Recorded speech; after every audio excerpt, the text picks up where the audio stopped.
نعت شریف سننا چاہیے، یہ عبادت ہے نعت شریف سننا پڑھنا، لیکن ایسے لوگوں سے سننا چاہیے یہ لوگ پڑھنے والے لوگ، یہ جس طرح پڑھتے ہیں ماشاءاللہ، نہیں تو جو کچھ ابھی سوشل میڈیا کے ذریعے خبریں آپ کو موصول ہوتی ہوں گی، تو میں اس معاملے میں کسی نے مجھ سے پوچھا کہ حضرت اپنا پوائنٹ آف ویو آپ بیان کر دیجئے گا، تو میں تو وہی کہوں گا جو حضرت علامہ شہریار صاحب، اور ہم ان کی تائید کریں گے۔ الحمدللہ الحمدللہ الذی فضل سیدنا و مولانا محمدا صلی اللہ علیہ وسلم علی العالمین جميعا وأقامه يوم القيامة للمذنبين المتلوثين الخطائين الهالكين شفيعا فصلى الله تعالى عليه وعلى كل من هو محبوب ومرضي لديه صلاة تبقى وتدوم بدوام الملك الحي القيوم ونشهد أن لا إله إلا الله وحده لا شريك له ونشهد أن سيدنا ومولانا محمدا عبده ورسوله اما بعد فاعوذ باللہ من الشیطان الرجیم بسم اللہ الرحمن الرحیم یا ایہا الذین آمنوا قوا انفسکم واہلیکم نارا صدق اللہ مولانا العظیم وقد صدقت یا مکی یا مدنی یا ہاشمی یا مطلبی یا قرشی یا حجازی ونحن علی ذلک لمن الشاہدین والشاکرین والحمدللہ رب العالمین۔ حاضرین محترم وعزیزان ملت، آئیے کچھ عرض کرنے سے قبل میں بہتر اور مناسب سمجھتا ہوں کہ اپنے اور ساری کائنات کے مرکز عقیدت، سبز گنبد کے مکین مقدس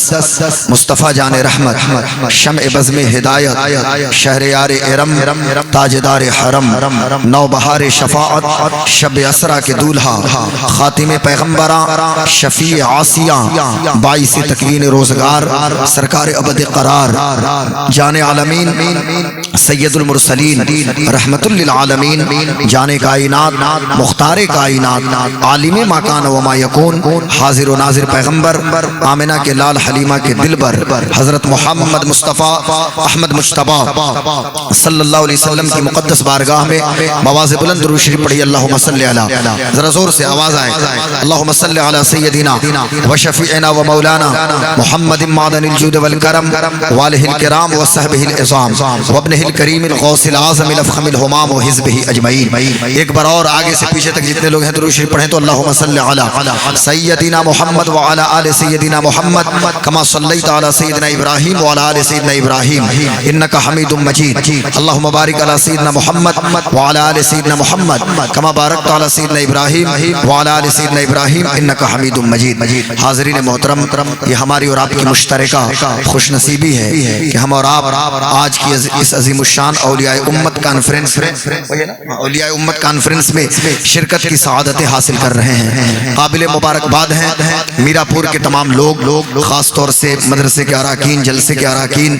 اور ہمارے ڈاکٹر صاحب قبلہ علامہ ارشاد خان صاحب قبلہ، ان کے تمام معاونین کہ جنہوں نے اس دور میں، کہ جس دور کو سائنس اور ٹیک کا دور کہا جاتا ہے، کہ جہاں ریلیجیس کلچرل پروگرام کے لیے لوگوں کے پاس وقت نہیں ہے، بھائی جب آپ بیٹھ گئے ہیں تو اب کوئی اٹھ کے نہیں جائے گا، تھوڑی دیر اطمینان سے بیٹھیے اور میری طرف دیکھیے۔ وہ ہیرا نیٹ ورک والے وہ اپنی ضرورت سے فارغ ہونے کے لیے گئے ہیں، وہ آ جائیں گے، لیکن اطمینان سے بیٹھے۔ اس وقت تھوڑی سی مجھے محنت بھی کرنی پڑے گی۔ میں ابھی بیٹھے بیٹھے سوچ رہا تھا کہ کس چیز کو میں اپنا سرنامہ سخن بناؤں، تو ابھی کرسی پہ آنے کے بعد ذہن میں ایک بات آئی، ایک بہت ہی مطلب وہ برننگ ایشو ہے اور ریلیونٹ ٹاپک ہے جس کو میں ٹچ کرنے کی کوشش کروں گا۔ موجودہ دور میں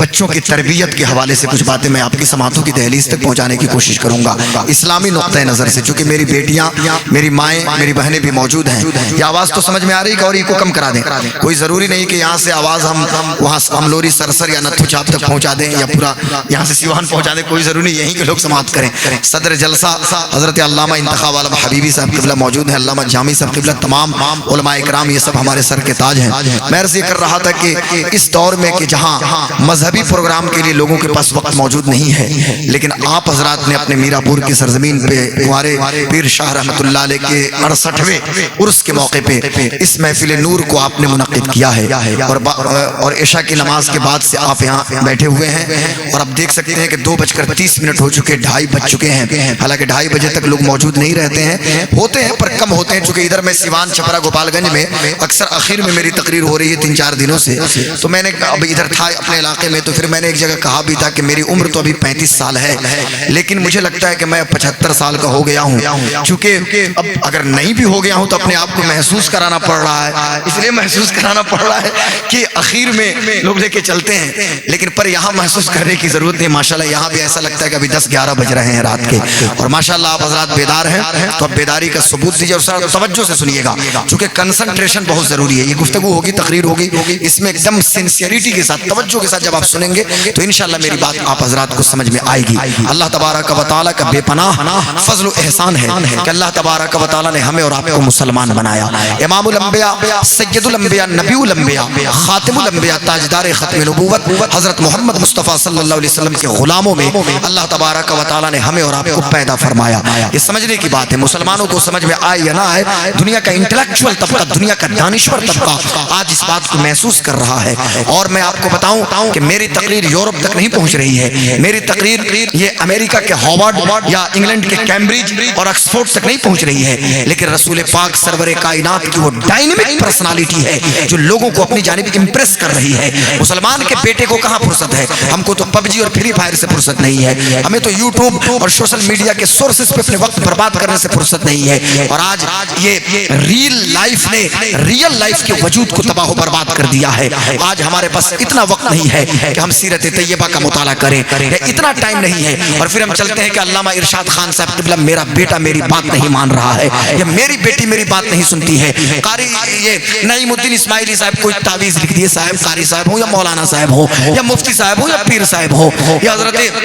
علامہ شاہد کلیم صاحب قبلہ ہو، یہ حضرات آپ کے بچے کو دم کریں گے یا تعویذ لکھیں گے، پر تعویذ یہ دائمی علاج نہیں ہے، اس کے لیے ضروری ہے کہ بچوں کی تربیت دینی ماحول میں کرنے کی ضرورت ہے۔ آج مسلمان کے بیٹے کو فرصت نہیں ہے، ہمارے پاس ٹائم نہیں ہے، لیکن کیمبرج اور آکسفورڈ کی چھتوں کے نیچے آج رسول پاک کی زندگی پہ دنیا ریسرچ کر رہی ہے، اور دنیا کا دانشور طبقہ یہ بات کہنے پہ مجبور ہے کہ انسانوں کو انسانیت کی اعلیٰ قدروں سے اگر کسی کی زندگی روشناس کرا سکتی ہے تو محمد الرسول اللہ کی زندگی ہے، امام الانبیاء کی زندگی ہے، سید الانبیاء کی زندگی ہے، نبی الانبیاء کی زندگی ہے۔ اور آج میں ٹنکے کی چوٹ پہ سینہ ٹھوک کے کہوں گا پوری دنیا کو، چونکہ سوشل میڈیا کے ذریعے ابھی لائیو ٹیلی کاسٹ ہو رہا ہے کہ آج بھی پوری دنیا کو نظام مصطفیٰ کی ضرورت ہے۔ وہ کوئی اور مولوی ہوگا ڈاکٹر صاحب قبلہ، وہ کوئی اور مولوی ہوگا جو حکومت کی دلالی کرنے کے لیے سوئٹزرلینڈ پہنچ گیا اور سوئٹزرلینڈ پہنچنے کے بعد کہتا ہے کہ ہم نظام مصطفیٰ کا کنڈم کرتے ہیں، تردید کرتے ہیں۔ ارے ظالم، کہنے سے پہلے سوچ نہیں لیا ہوتا کہ نظام مصطفیٰ ہے کیا؟ اسی نظام مصطفیٰ کے اندر نظام عبادت بھی ہے، نظام معیشت بھی ہے اسلام کا، نظام سیاست بھی ہے، نظام تعلیم بھی ہے، یہ پورا ایک نظام بنتا ہے جسے ہم نظام مصطفیٰ کہتے ہیں۔ یہ نظام اسٹیبلش کیا ہے محمد الرسول اللہ نے، لیکن یہ نظام صرف محمد مصطفیٰ کا نہیں ہے، یہ نظام تو اللہ تبارک و تعالیٰ کا ہے۔ اور انہی لوگوں کے بارے میں اقبال نے کہا تھا، انہی کے باپ داداؤں کے بارے میں، کہ اسی کا دادا تھا جو دلی کی شاہجہانی مسجد میں، شاہجہاں کی بنائی ہوئی مسجد کے اور جامع مسجد کی سیڑھیوں پہ مسٹر گاندھی کو جب اس نے پیش کیا تھا، اور جب مسجد کی بے حرمتی ہوئی تھی، اقبال کو کہنا پڑا تھا عجم ہنوز نداند رموز دی ورنا زدیو بند حسین احمد ایچ بل عجبس سرود برسر ممبر کہ ملت از وطنس یہ بے خبر ز مقام محمد عربس۔ ان ظالموں کو یہ بھی پتا نہیں ہے کہ مقام محمد الرسول اللہ کیا ہے، حضور کا مقام کیا ہے۔ آج دنیا کو میں کہتا ہوں نظام مصطفیٰ کی ضرورت ہے۔ یہ نظام مصطفیٰ زندگی کے ہر شعبے میں ہماری اور آپ کی رہنمائی کرتا ہے۔ یہ نظام مصطفیٰ peaceful behaviour conduct and atmosphere کی بات کرتا ہے۔ یہ نظام مصطفیٰ دھارمک سہسنتا اور آپسی سوہارد کی بات کرتا ہے۔ اور مجھے فخر ہے الحمدللہ، الحمدللہ ہم سینہ ٹھوک کے کہتے ہیں، ہم چھپانے والے لوگ نہیں ہیں۔ علامہ انتخاب حبیبی صاحب قبلہ، ہمیں فخر ہے محمد الرسول اللہ کے غلام ہونے پہ، ہمیں فخر ہے ان کی غلامی پہ کہ جنہوں نے راستہ چلنے کا طریقہ ہمیں بتایا ہے، ہمیں فخر ہے ان کی غلامی پہ کہ جنہوں نے پڑوسیوں کے حقوق کے بارے میں ہمیں تعلیم دی ہے، ہمیں فخر ہے ان کی غلامی پہ کہ جنہوں نے فرمایا الجنت تحت اقدام امہاتکم، جنت تو تمہاری ماؤں کے قدموں کے نیچے ہے۔ ہمیں فخر ہے ان کی غلامی پہ کہ جنہوں نے ارشاد فرمایا کہ ایک باپ کی دعا اس کے بیٹے کے حق میں ایسی ہے جیسے نبی کی دعا امت کے حق میں ہے. ہمیں فخر ان کی غلامی پہ کہ جنہوں نے دنیا کے سامنے ایک ایسا نظام پیش کیا کہ جہاں فرمایا گیا کہ پسینہ سوکھنے سے پہلے مزدور کو اس کی اجرت دے دیا کرو. پسینہ سوکھنے سے پہلے مزدور کو اس کی اجرت دے دیا کرو. ہمیں فخر ان کی غلامی پہ کہ جنہوں نے زبان پہ کنٹرول کرنے کا حکم دیا. ہمیں فخر ان کی غلامی پہ کہ جنہوں نے یہ نہیں فرمایا کہ جب تم کسی کو کھانا دو تو ذات برادری اور مسلک اور مذہب پوچھ کے دو, بلکہ انہوں نے تو یہاں تک فرمایا کہ بھوکوں کو کھانا کھلاؤ ثواب ملے گا. وہ کوئی لمپٹ ہوگا بمبئی کا جو کسی ہاسپٹل کے سامنے کھانا بانٹتا ہوگا اور کوئی عورت آ کے مانگنا شروع کر دے تو اس کا دھرم پوچھنا شروع کر دے. ارے ظالموں, ہم وہ نہیں ہیں, ہم تو وہ ہیں جو سامنے کا کھانا اٹھا کے کسی غیر مذہب والے کے سامنے پیش کر دیا کرتے ہیں, اور اس لیے پیش کر دیا کرتے ہیں کہ وہ بھوکا ہے, ہم اسے اس کا دھرم نہیں پوچھا کرتے ہیں. نعرہ تکبیر, نعرہ رسالت, علماء اہل سنت. ہمیں فخر الحمدللہ. اور میرے دوستو, یہ اتنی بڑی دولت ہے نا اسلام کہ دنیا کا سب سے امیر آدمی آپ جانتے ہوں گے ایلن مسک, ٹیسلا کا مالک,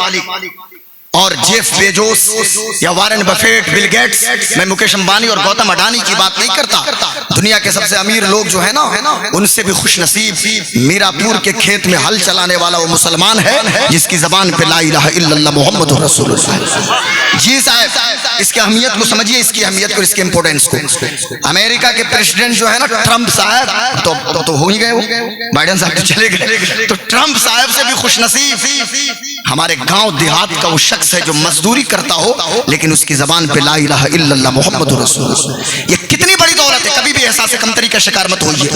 کہ صاحب ہم مسلمان ہیں تو چھپا لیں. نہیں, فخر ہے الحمدللہ, الحمدللہ فخر ہونا چاہیے. لیکن ہاں کچھ باتیں کرنی ہے آپ سے. کاش نوجوانوں کو معلوم ہوتا, کاش ہمارے بچوں کو معلوم ہوتا. آج ہماری وجہ سے اسلامی مقدسات کی تحقیر ہو رہی ہے. آج ہماری وجہ سے لوگ اسلامی شاعر کا مذاق اڑا رہے ہیں. آج ہماری وجہ سے لوگ اسلامی تہذیب پر کمنٹ کر رہے ہیں. ضرورت یہ کہ ہم اپنی زندگی کو رسول پاک کی سیرت طیبہ کے مطابق ڈھالیں. بات میری دوسری سمت میں نہ چلی جائے. میں کہنا یہ چاہتا ہوں خان صاحب قبلہ, بتانا یہ چاہتا ہوں آپ حضرات سے کہ میرے دوستو, آج کے اس 21 سنچری میں, 21ویں شتابدی میں اور اس موجودہ دور میں ایک بہت بڑا جولنت مدعا یہ ہے, ایک برننگ ایشو یہ ہے, جولنت مدعا جس کو آپ کہہ سکتے ہیں کہ ایک باپ یہ ہمیشہ شکایت کر رہا ہے کہ میرا بیٹا میری بات کو نہیں مانتا. جس بیٹے کی انگلی پکڑ کے میں نے چلنا سکھایا, جس بیٹے کی بھوک پہ میں نے اپنی بھوک کی قربانی پیش کی تھی, جس بیٹے کو جب میں میلہ اور بازار لے کے جاتا تھا اور میری جیب میں 5 روپیہ ہوا کرتے تھے,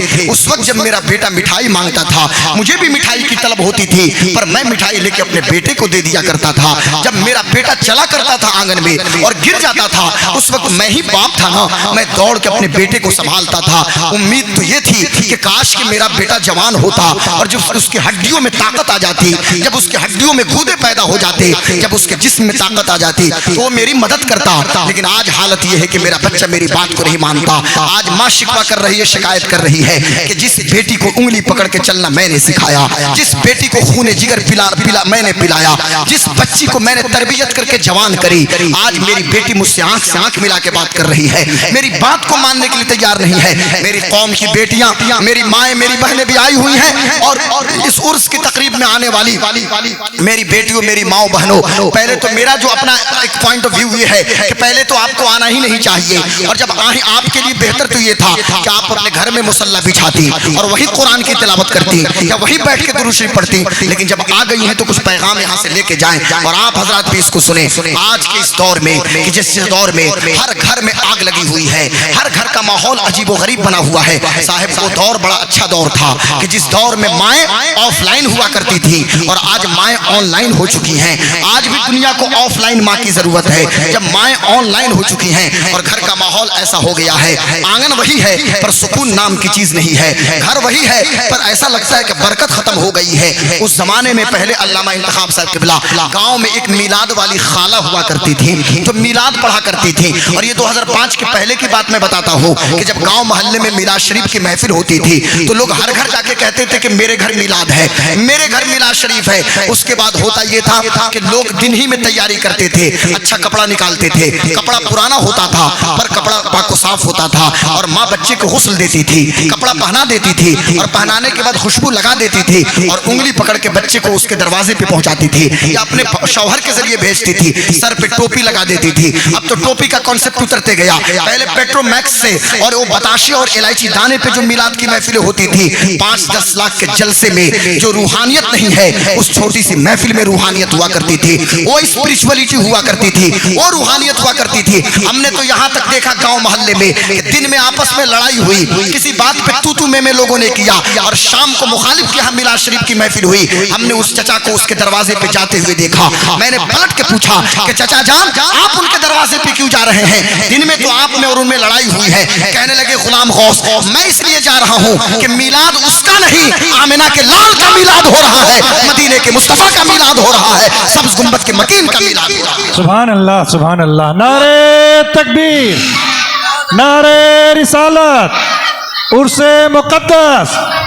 وہ اندھیرا ہی بھلا تھا کہ قدم راہ پہ تھے, روشنی لائی ہے منزل سے بہت دور, ہمیں لوٹا دو بھاگ پیچھے کی طرف گردش ایام تو, ہمیں وہی زمانہ لوٹا دیجئے نا کہ جس زمانے میں پب جی اور فری فائر کا دور نہیں تھا. ہمیں وہی زمانہ چاہیے نا کہ جس میں یوٹیوب اور اس طرح کے سوشل میڈیا کے سورسز موجود نہیں تھے, جس زمانے میں محبت تھی. تو ذرا سنیے میں کہنا کیا چاہتا ہوں. ایک میلاد والی خالہ ہوتی تھی, خالہ جان کا کام یہ نہیں ہوتا, میری مائیں بھی سنیں گی, خالہ جان کا کام یہ نہیں ہوتا تھا کہ چغلی کرنا, غیبت کرنا, گھر میں جا کے چولہا کا پارٹیشن کرنا کہ ایک گھر میں کتنے چولہے بن گئے اور کتنے گیس سلنڈر اور کتنے اسٹو آ گئے. ان کا یہ کام نہیں تھا. ہاں خالہ جان ایک کام کرتی تھی, وہ ہر گھر میں جاتی تھی, جانے کے بعد گھر کے مالکن سے کہتی تھی کہ تم ذرا یہ مالیدہ تیار کرو, اور مالیدہ تیار کرنے کے بعد وہ چٹائی بچھاتی تھی, اور بچھانے کے بعد ساری عورتیں گھر کی بیٹھ جاتی تھی. بیٹھنے کے بعد خالہ قرآن کی تلاوت کرتی تھی, ایک کوئی خاتون نبی کی نعت پڑھتی تھی, اس کے بعد حضور کے والضحیٰ جیسے چہرے کا ذکر ہو رہا ہے, نبی کے واللیل اذا سجا جیسی زلفوں کا تذکرہ ہو رہا ہے, حضور کے سفر معراج کا ذکر ہو رہا ہے. یعنی مکمل حضور کا میلاد کئی گھنٹوں پہ مشتمل وہ خالہ بیان کرتی تھی. آخر میں ساری خواتین کھڑی ہوتی تھی, رو رو کے نبی مکرم پہ سلام بھیجتی تھی, پھر بیٹھ کے فاتحہ پڑھتی تھی, شیرنی آپس میں تقسیم کر لیتی تھی. آنگن آج بھی وہی ہے پر یہ چیز موجود نہیں ہے, پہلے اس آنگن میں برکت ہوتی تھی. اور عالم یہ ہے کہ ایک لڑکی چلی گاؤں سے اور جب پہنچی جامعہ ملیہ اسلامیہ اور وہاں سے بی ٹیک کرنے کے بعد آئی جینس اور ٹی شرٹ کے ساتھ, اور جینس ٹی شرٹ کے ساتھ آئی اور اپنے آنگن میں دیکھا کہ خالہ وہی آئی ہیں جو بچپن میں آیا کرتی تھی, اور آ کے میلاد پڑھنا شروع کیا. تو اس لڑکی نے پوچھا خالہ آپ نے یہ کہاں سے سیکھا, یہ عورتوں کو بٹھانا اور کتاب کھول کے سنانا اور میلاد پڑھنا. تو خالہ بھی بڑی سمجھدار تھی, انہوں نے پلٹ کے جواب دیا اے میری بیٹی سن, میں نے میلاد پڑھنا تو اللہ سے سیکھا ہے. اس لڑکی نے پلٹ کے پوچھا خالہ اللہ نے کب آپ کو سکھا دیا؟ خالہ جان نے کہا کہ لاؤ قرآن مقدس کو. اب وہ لڑکی قرآن لاتی ہے, خالہ نے کہا الحمد کی الف سے لے کر والناس کی سین تک پڑھتے جاؤ.